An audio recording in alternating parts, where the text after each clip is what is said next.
Hi everyone, Tita Let here in California. Again, ang short video po natin ngayon ay about placement of new invite. Yung pong nag-VIP member ninyo, makikita po ninyo ang notification sa inyong dashboard. So, ang una pong gagawin, kailangan po ay nakapasok kayo sa inyong dashboard. Yan, nakikita po natin, ano? Ito po yung dashboard ng ating isang member. Siya po ay active VIP. So, meron po tayong genealogy, makikita po ang binary. So, ganito lang po kasimple ang pe-place ng ating bagong member.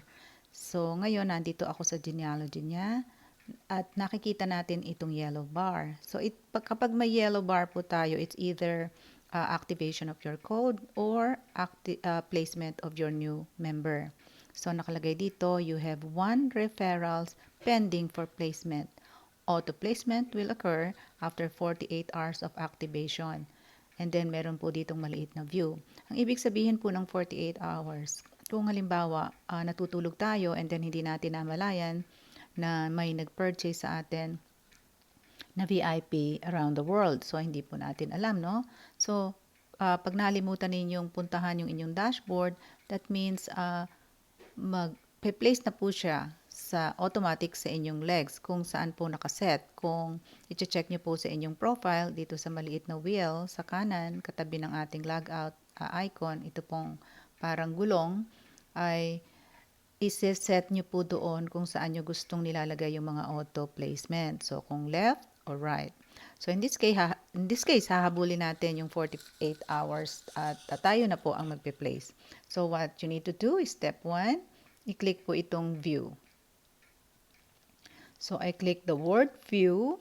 So, nakita ninyo, napunta po tayo sa referral page niya. Okay? So, referral page.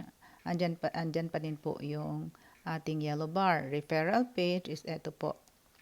So, when we click that, actually, nagka-income na po siya ng 500 from this platinum member.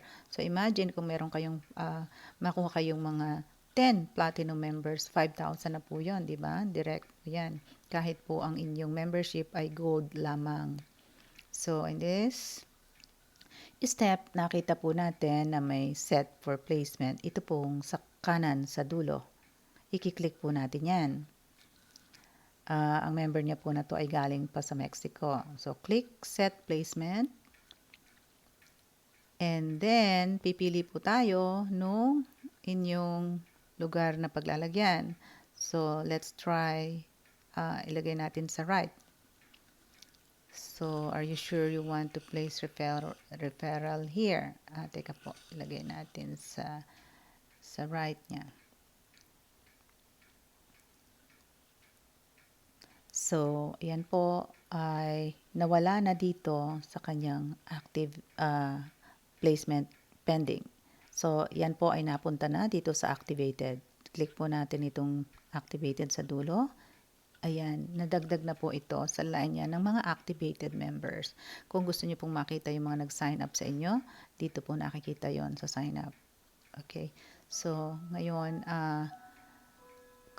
balik po tayo sa genealogy niya. Okay, so, ayan na po, na-place na po natin si Mr. David sa genealogy ni Jocelyn. Thank you so much for watching, and I hope this short video helps everyone out there. Again, this is Tita Let, and I'm here in California. Kung sino po yung nagpadala sa inyo ng video na to, mag-inquire po kayo and join us. We are international. Thank you so much and God bless.